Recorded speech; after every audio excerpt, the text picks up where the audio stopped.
Hello everyone, मैं ज्योति पारिक और आपका हमारे महाविद्यालय श्रीमती मोहरी देवी तापड़िया कन्या महाविद्यालय के इस यूट्यूब चैनल पर एक बार फिर से स्वागत है। लास्ट वीडियो में हम अपने विश्व के प्रादेशिक भूगोल में हम दक्षिण पूर्वी एशिया की कृषि के बारे में पढ़ रहे थे और आज की वीडियो में हम दक्षिण पूर्वी एशिया की प्रमुख जो फसलें हैं, हम प्रमुख फसलों के बारे में पढ़ने जा रहे हैं। तो देखिए, दक्षिण एशिया में मुख्य रूप से चावल, रबड़ और चाय की कृषि की जाती है। ठीक है, तो हम सबसे पहले पढ़ेंगे हम चावल के बारे में।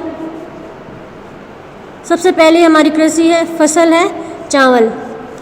तो देखिए, दक्षिण पूर्वी एशिया में ऐसे क्षेत्र जहाँ पे वर्षा 100 से लेके और 200 सेंटीमीटर तक वर्षा होती है और तापमान 24 डिग्री सेंटीग्रेड से लेके 27 डिग्री सेल्सियस तक तापमान रहता है।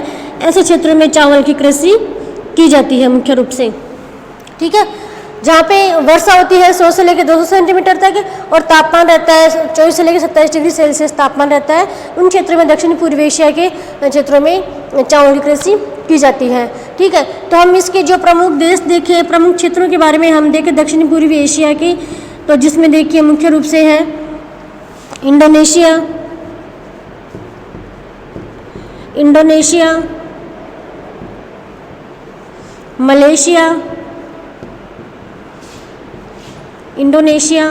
मलेशिया, थाईलैंड है। उसके बाद है कंबोडिया, लाओस, वियतनाम। इन क्षेत्रों में चावल की कृषि दक्षिण पूर्वी एशिया में की जाती है। ठीक है, तो हम चावल की जो कृषि है वो दक्षिण एशिया में मुख्य रूप से म्यांमार, थाईलैंड और मलेशिया। म्यांमार,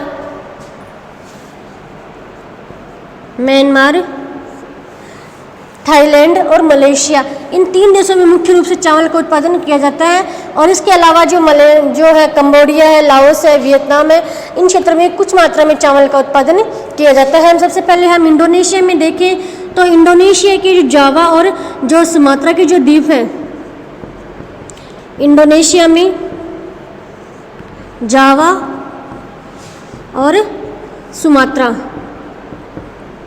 ठीक है, इंडोनेशिया में मुख्य रूप से जावा और सुमात्रा। ठीक है, तथा इसके अलावा भी हम देखें तो यहाँ पे कुछ क्षेत्रों में कालीमंतान, जावा और सुमात्रा के अलावा कालीमंतान क्षेत्र में भी इंडोनेशिया में चावल का उत्पादन किया जाता है, जावा, सुमात्रा और कालीमंतान। ठीक है, ये 3 प्रमुख क्षेत्र हैं चावल के उत्पादन के। उसके अलावा भी उसके आगे हम देखें तो यहाँ पे थाईलैंड में भी और मलेशिया में भी चावल का उत्पादन किया जाता है। पहले हम देखते हैं मलेशिया में।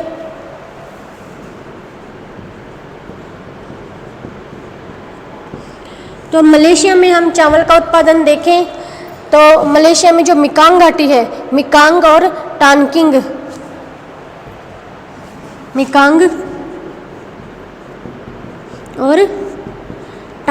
घाटी में चावल का उत्पादन मलेशिया में किया जाता है। ठीक है, तो यह होगी दक्षिण पूर्वी एशिया में चावल की बात। उसके बाद हम देखते हैं रबड़। अगली जो फसल है दक्षिण पूर्वी एशिया की वो है रबड़।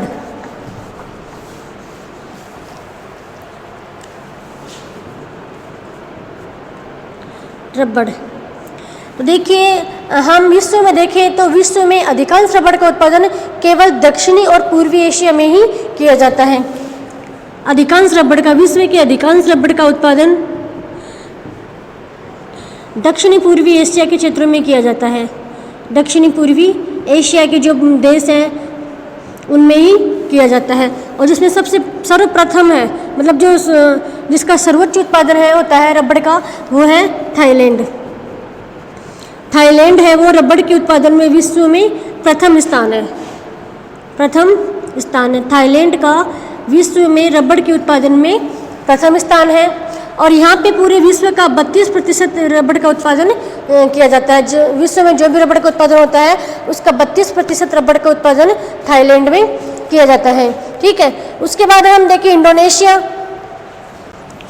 उसके बाद हम दक्षिण पूर्वी एशिया के क्षेत्र में हम बात करें तो इंडोनेशिया में, तो इंडोनेशिया रबड़ के उत्पादन में द्वितीय स्थान पे है, द्वितीय स्थान है रबड़ के उत्पादन में, ठीक है। और इंडोनेशिया के जावा, सुमात्रा और कालीमंतान क्षेत्र में रबड़ का उत्पादन मलेशिया में किया जाता है, इंडोनेशिया में किया जाता है, ठीक है। और जो इंडोनेशिया में, उसके अलावा हम देखें मलेशिया, तो मलेशिया में साराबाग के पश्चिम तटीय मैदान में,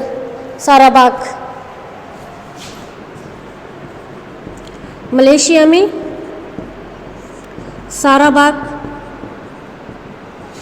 साराबाग के पश्चिमी तटीय क्षेत्र में, साराबाग के पश्चिमी तटीय क्षेत्र में, ठीक है। इसके अलावा यहाँ के किनबालू पर्वत क्षेत्र में, किनबालू पर्वत और जोहर बाहुर क्षेत्र में, किनबालू पर्वत और जोहर पर्वतीय क्षेत्र में रबड़ का उत्पादन किया जाता है मलेशिया में, ठीक है। तो ये रबड़ के उत्पादन में दक्षिण पूर्वी एशिया के 3 प्रमुख क्षेत्र हैं। पहला है थाईलैंड, और थाईलैंड का विश्व में रबड़ के उत्पादन में प्रथम स्थान है, और यहाँ पे पूरे विश्व का 32% रबड़ का उत्पादन किया जाता है। उसके बाद इंडोनेशिया रबड़ के उत्पादन में दूसरे स्थान पर है। यहाँ पे जावा, सुमात्रा और कालीमंतान द्वीपों में रबड़ का उत्पादन किया जाता है, और मलेशिया में साराबाग के पश्चिमी तटीय क्षेत्र है। इसके अलावा किलबालू पर्वत और जोहर पर्वतीय क्षेत्र में रबड़ का उत्पादन किया जाता है, ठीक है। तो ये हो गया रबड़। उसके बाद हम देखते हैं चाय। रबड़ के बाद हम बात करते हैं चाय की।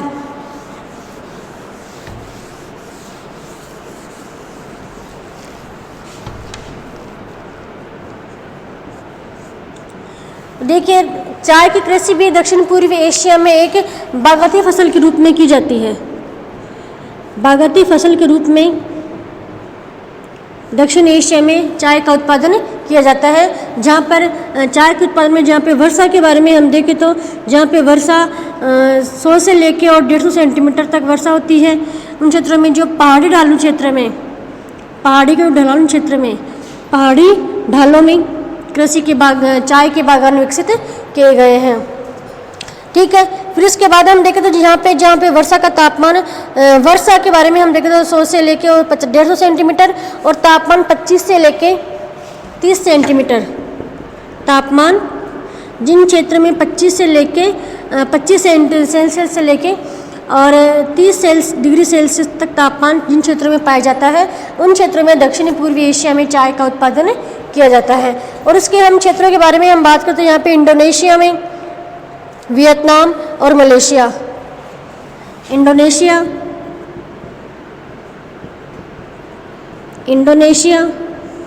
वियतनाम,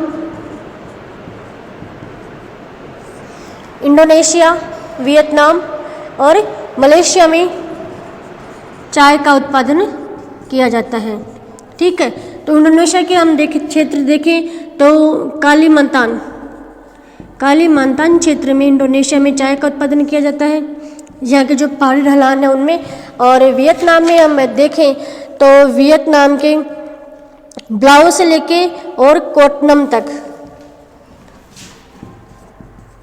ब्लाओ से लेके और कोटनम क्षेत्र तक चाय के बागान विकसित किए गए हैं। फिर हम मलेशिया में देखें तो मलेशिया में पहांग और सोलांगोर, पहांग और सोलांगोर क्षेत्र में जो प्रांत है, सोलांगोर प्रांत में चाय का उत्पादन मलेशिया में किया जाता है। तो चाय के उत्पादन में भी मलेशिया में 3 क्षेत्र मुख्य रूप से हैं, इंडोनेशिया, वियतनाम और मलेशिया।